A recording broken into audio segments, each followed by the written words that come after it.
I feel somewhat in awe of that, and slightly nervous about telling you really my story. And it is a kind of story of secret superpowers and a few solutions, as I see it. And I come at this as someone who has, I can't quite believe it, but I think been working in the NHS about 40 odd years. I know it would have been odd, wouldn't it, to start in the NHS when I was still at school, but that must be the way. But anyway, it seems to have clocked up to about 40 years now, and what a 40 years it's been.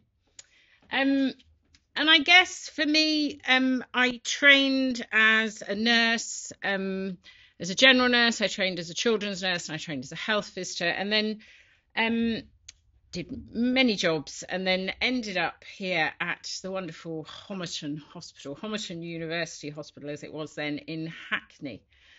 And back in 1999, gosh, it's so long ago. And this is where my kind of Tavistock journey started, I suppose, not where my career started. I think as far as my sort of thinking around how I've used the TAVI model and worked with the TAVI and how my leadership has been different, I think, though, I probably need to go back to this pair. This is Mr. and Mrs. Ashley enjoying a nice glass of wine in Galway, I believe, one summer. And I felt they needed a bit of credit here, because I was brought up very much to believe that you always had to be really curious. Not just that you should be, but actually that was your responsibility. And there were many a time that I would, go home and whinge to them both and say, oh, Sally doesn't want to be my friend, and, so-and-so's going on, and all the rest of it. And the response would often be, gosh, you need to look a little harder then at what's going on. Now, neither of these wonderful people will have heard of the great Bion or anybody else within the world of psychodynamics, but they brought me up with a sense that I had a responsibility to look deeper at things, to look perhaps under the surface. And so I felt in the early stages of my career, that meant that I knew there was something else. I know it sounds a bit dramatic, but as a staff nurse, as a ward sister, I knew there was a different way of doing things, but I just couldn't quite put my finger on it. When I then did come to the Homerton in 1999, I came as a senior nurse for children's services, setting up the children's services there, and what a privilege that was. And I met someone called Charlotte Ashburner, and Charlotte was the lead, I think she was the Assistant Director of Nursing for Education, or some such title. And she had done her Masters here at the Tavistock, the D10. And I became friends with her, and I didn't really know what had gone on at the Tavistock. I knew it was something a little bit peculiar. That's what I thought. There was something about Charlotte that I could see was different, but probably quite similar to my thinking. And Charlotte had, I don't know if anyone here was ever part of it, but she had set up with the Tavistock a network of action learning sets across the Homerton Hospital. And groups for containment, I think, though they weren't called that. But people often now talk about this great history of the Homerton Hospital and it being a very successful organisation. And I often think, actually, it had those foundations. Charlotte had been forward-thinking enough to bring that in at a very early stage. And in fact, most of the senior clinicians were part of groups across a whole network of them across the Homerton Hospital. And so Charlotte said, you've got to do your masters. I think you're really going to like Tavistock and D10. And I can honestly say it, from kind of day one, coming here and starting to learn about the sort of TAVI model, that was it. It was the magic fairy dust. I know it sounds really dramatic, but for me, as a young leader in the NHS, I could hook it on something. The difference I had felt, suddenly I had a name for it, and I had these kind of theories that were supporting my way of thinking, and it was quite transformational. But it was then my best kept secret, because in the NHS, you really did not talk about the Tavistock model. If I'd have gone into meetings at that stage and started talking about containment and projection and all the rest of it, they'd probably have locked me up, I should think. So I did keep it secret, really. It was my secret. It was the way I developed my leadership. And I had other colleagues that had done D10 and other people that I spoke to. But through all that, I went through many jobs, many organisations. If there's a slide that makes you feel old, it's that one, I tell you. And sort of rose up through the kind of different levels of first nursing to be a chief nurse, and then through to being a chief exec. And I used my knowledge from the Tavistock personally, and I used it with groups that I worked with, but I didn't name it, which I think is really interesting. And I think quite a few colleagues at that time did the same in the NHS, because that was not the model that was not just not wanted, but just not understood at all. And then I found myself somehow, like Matthew, as a chief exec, and which was wonderful. I went to an organisation that at the time was in real trouble. So can I just offer any advice? If you're going to become a chief exec, don't go to an organisation that's in trouble as your first post, because slightly daunting. And I knew that this organisation had done what so many organisations do, and unfortunately are still doing. They had, because they'd got themselves into quite a lot of difficulty in many ways, they'd centralised everything. So instead of kind of the chief exec offering that containment, the previous chief exec, who was very well-meaning, very good, had the only way they kind of could think to manage what was going on was to pull everything in.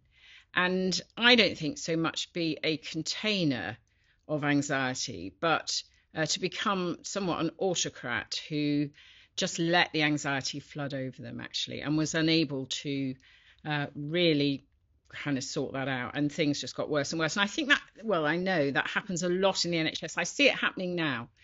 If we can't deal with something, let's pull it all centrally, make centralised decisions, remove the power from everybody, and in some way we think that will remove the levels of anxiety that are going on in organisations. So I realised that it was probably time to get real and be upfront about my relationship with the Tavistock. And so I needed the containment that Charlotte's just spoken about. I knew that I needed more support with that. I was unable to contain the levels of not just anxiety, but the levels of mistrust and really kind of difficult relationships in that organisation.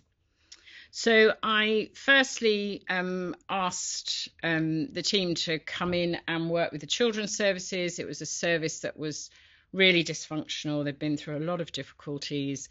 Well, they were half killing each other, really. I think that was the bottom line. And that was not ending up with not particularly good outcomes for children and families.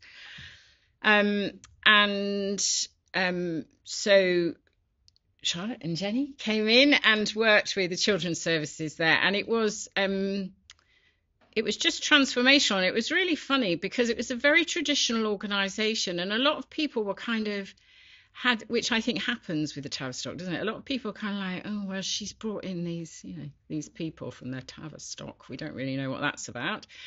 Very sceptical about it all. But, we've got to let her do it because she's the chief exec. And thank goodness they did. But, of course, as always happens, people then suddenly could see the benefits of that, and the staff could see the benefits. And then our horrible little virus arrived. Again, don't be a chief exec first job when there's going to be a pandemic. I mean, that's kind of like, and that was a time of privilege, actually, for me to be a chief exec in an acute trust during that time. And I always knew that this wasn't going to be it. The trauma of all the terrible stuff that Matthew's also talked about that went on, it was going to be, after. It was going to be the post-traumatic stuff that we really needed to look at. And I think during that time, expecting an executive team to contain the level of distress and trauma of a whole organisation was just too much for any team to bear. And I was very aware of that. And so again, on the phone to Superhero, Charlotte, I need your help again. Could you come in? And I started to have coaching as well at that time, because I knew that I needed that. The royal we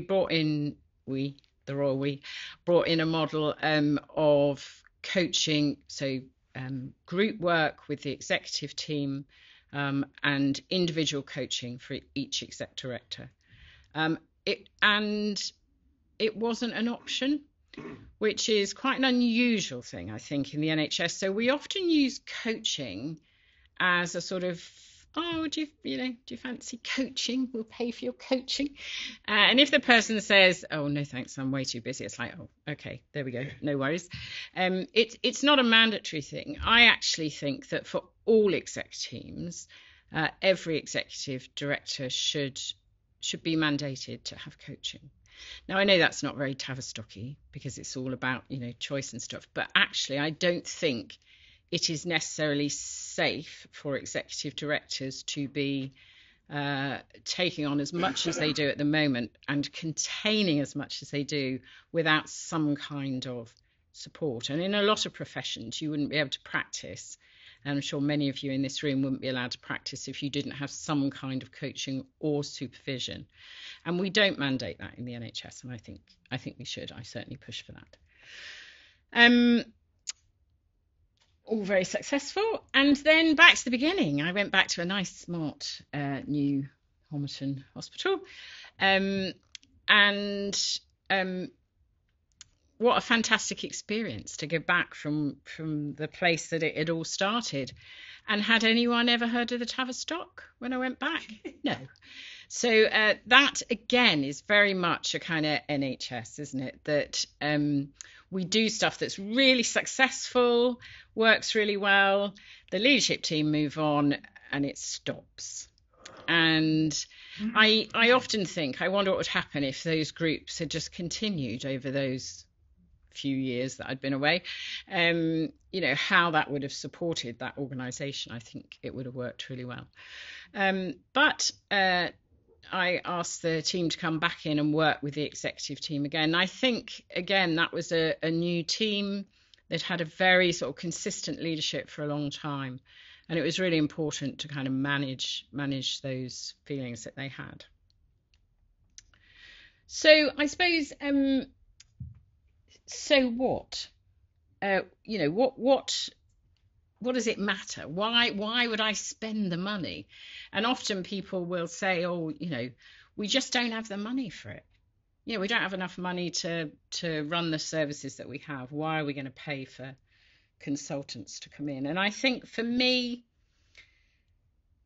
how organisations and how people work and interact below, as I think of it, below the waterline, below the surface, that has enabled me to be the leader that I am, and enabled me to solve some of the most wicked problems. So by stepping back, not becoming the kind of autocratic leader who pulls everything in to the centre, and to being that container, I have been able to run more successful organisations. So the model at Dartford involved just one example of, they had a massive financial deficit, and God, it was just, it was driving everybody mad. And they had pulled all the decision making for money right into the centre, to the executive team. So much so that I remember when I got there on day one, they said, "Oh, you as chief exec will be signing off the agency forms." And I was thinking, oh my God, this is like for staff on the wards and stuff, And I said, don't think so. I think we kind of need to devolve that. So against, I think, everybody's better judgment there at Dartford, I devolved the leadership. So we trained all of our frontline staff to manage money, well, to manage many things, but to manage budgets, to take responsibility for them, and to allow them to fail and to learn and to do it differently the next time. And that kind of model of enabling people to take responsibility and becoming the person that kind of contains the anxiety and the failure, actually, and allows people to do that, you have to be pretty brave. It's far easier to become the autocrat than it is to become the leader who devolves responsibility. But the fact is, it's successful. And the interesting thing is, in the NHS, people never think it will be. So holding my ground on that and trying to explain to the region why I didn't have a central group that made the decisions about the money in the organisation, that was decided by the people who were using the money. There were a lot of fights around that. And I knew as well that my neck was on the line. I knew that and I suppose if I'm honest, I probably didn't totally know it would work because I'd never been a chief exec before. I knew this was how I thought it should work. So I took that chance. And I think for people to take that risk and that chance of doing something differently, thinking differently, the NHS isn't somewhere that protects you as a very senior leader if you take those chances. Luckily, it worked. Phew, gosh, otherwise I wouldn't be here today. And it really worked. We ended that next year with a small surplus in our money. And now that wasn't down to me centralising decision making. That was actually our ward leaders and our divisional teams knowing what they were doing and being allowed to do it, and knowing that we had their back if they failed. And it worked. And similarly, in the Homerton, we looked at that model. I won't embarrass them, but, friends that are here today from the Homerton, that's a model that we started to look at there, and is a model that works. I think the Tavistock did give me a bit of a superpower when I was a younger leader. And people would often say things to me like, "You're really wise, aren't you? I can't quite work it out." Or, "Gosh, you're really sort of calm, aren't you, about these things?" And in my back of my mind, I was like, "Yeah, but I know something you don't." And it sounds just mischievous now, doesn't it? But that was such a superpower for me as I came through being a leader, until I was confident enough, and in fact was in a position of authority where I could actually say, "No, we're going to do it this way, and we're going to bring the Tavistock in to support us." At an earlier stage, I just didn't have that influence, and therefore didn't have the confidence to do that. I think the other thing is that in the NHS, we often bring in people who will get us through to year end. Now, that's really important for chief execs, because sometimes that stops you being removed, or something awful happening to you. So bringing in those quick fix consultants and paying an awful lot of money for them is something that, as I think Charlotte mentioned earlier, is something that we've got into a cycle of in the NHS. And the difference when you're working with consultants from the Tavistock is it's definitely sustainable. It's changing culture and people's way of thinking. It might not give you the solution to how you're going to, reach your QUIP target that year, or, get your whatever.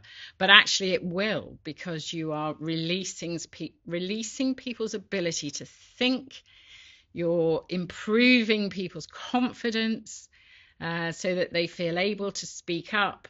And that belief that the people who are delivering care are the people who know what to do, and actually enabling them to do that is what makes organisations successful. So thank you very much. I'm happy to answer any questions that you have. A massive thank you to the Tavistock, many of you here. I had the privilege of then doing the Tavistock Executive Consulting course. Francesca and Jenny are here. They've managed to pull me through it, and I thoroughly enjoyed it, and I thoroughly recommend it. Fantastic programs along with the D10. And on one day a week, I do kind of coaching and leadership development, which I absolutely love. And that's thanks to all that I have learned here. So thanks very much.